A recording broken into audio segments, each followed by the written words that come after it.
Salut, bienvenue sur la chaîne du Traqueur de Livres. Aujourd'hui, un petit hors-série spécial vacances. On commence par celui-là. Peter James, chez Pocket. Un polar plutôt bien fichu.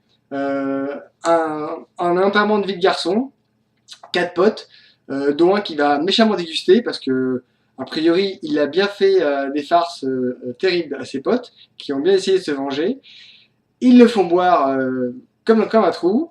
Ils les mettent dans un cercueil et recouvrent de terre. Sauf qu'en partant, ils ont un accident et tous les témoins sont morts. Et il reste le témoin dans le cercueil avec plus beaucoup de temps pour vivre. C'est un vrai problème. Donc il y a l'enquête qui commence. Donc Roy Grace, l'enquêteur, n'utilise pas des méthodes toujours très orthodoxes, mais il y arrive. Et ma foi, il a plutôt de bons résultats. Et cette disparition, elle l'intrigue. Et au fur et à mesure des pages, au fur et à mesure de l'enquête, plus il en apprend, plus il commence à se dire mais qui a fait quoi, qui est vraiment coupable, qui est vraiment responsable.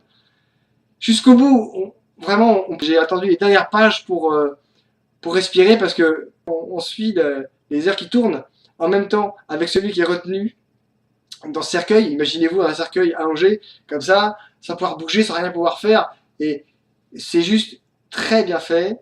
Il vous secoue pas mal. C'est un bon polar. C'est bien tenu, c'est bien. Donc je répète, hein, Peter James, comme une tombe, chez Pocket. Beau roman à suivre.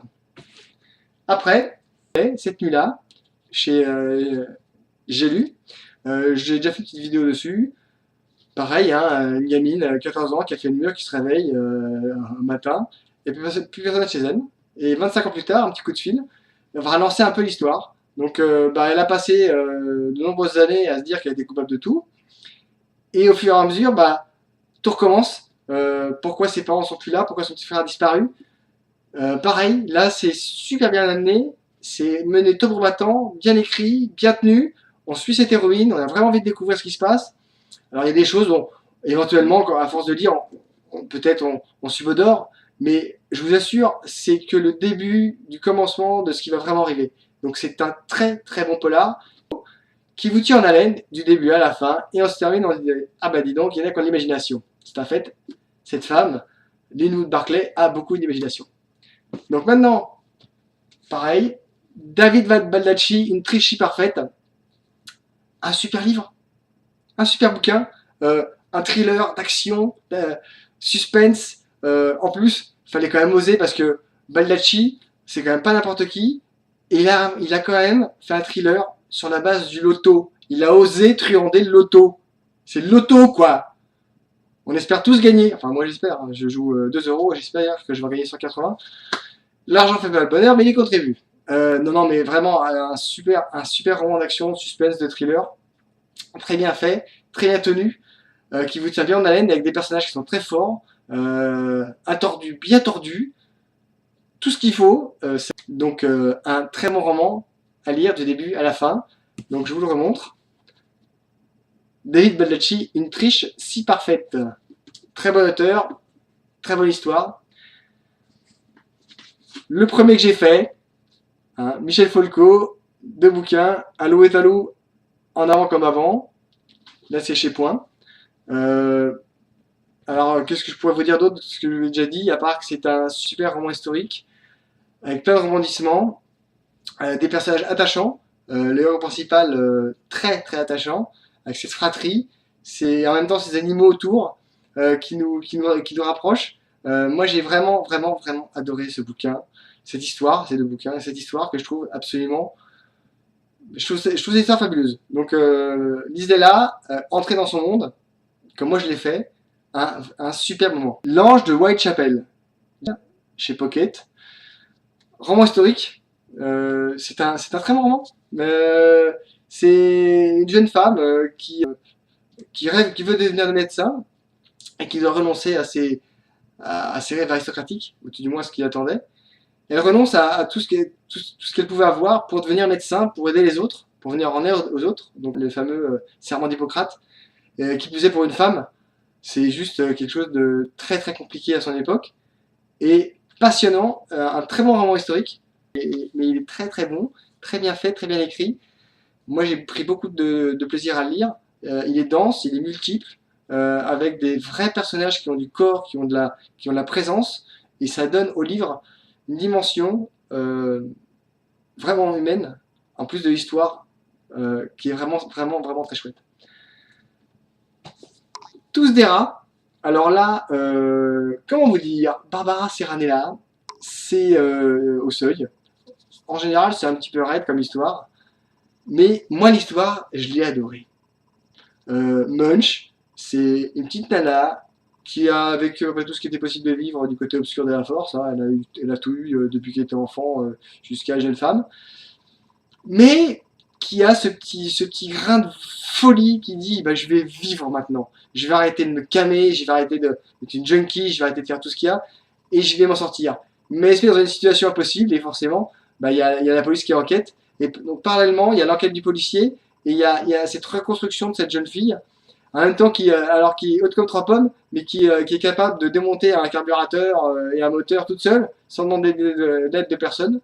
Moi, j'ai trouvé ça vraiment très touchant et en même temps bien amené, bien écrit.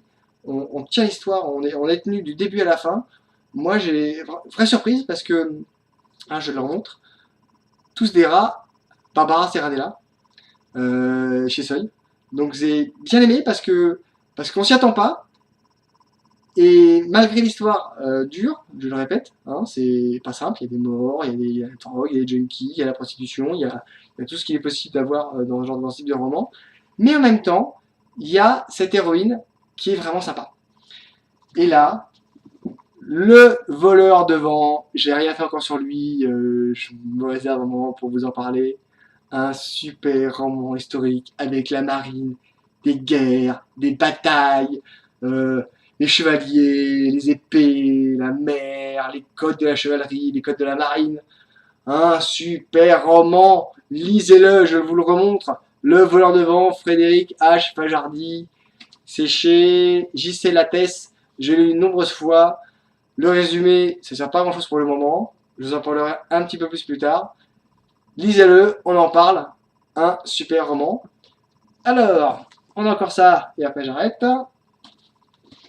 Voilà. Les oiseaux de proie suivis de mousson. Les oiseaux de proie, je vous en ai déjà parlé. Mousson, c'est la suite. C'est une tuerie. Donc, les oiseaux de proie, mousson. Les oiseaux de proie, ça va sortir bientôt. Je les ai préparés, mais je serai déjà en vacances quand ça sortira. Et mousson, c'est la suite. C'est du génial. C'est pareil, c'est des flibustiers, des corsaires. En même temps, il y a le négoce et tout ce qui va avec. C'est des super romans d'action, d'aventure historique qui vous tiennent de bout en bout. En plus, c'est sur plusieurs générations. Donc, on retrouve des personnages, on en découvre d'autres. Et toujours sur fond de bateaux, de marine marchande, de marine de guerre. C'est vraiment une histoire extraordinaire de Wilbur Smith, soit en passant, qui a fait aussi Dieu fleuve. Lisez-les, on en reparlera. C'est du très bon roman. Tout ce dont je vous ai parlé, c'est mes romans.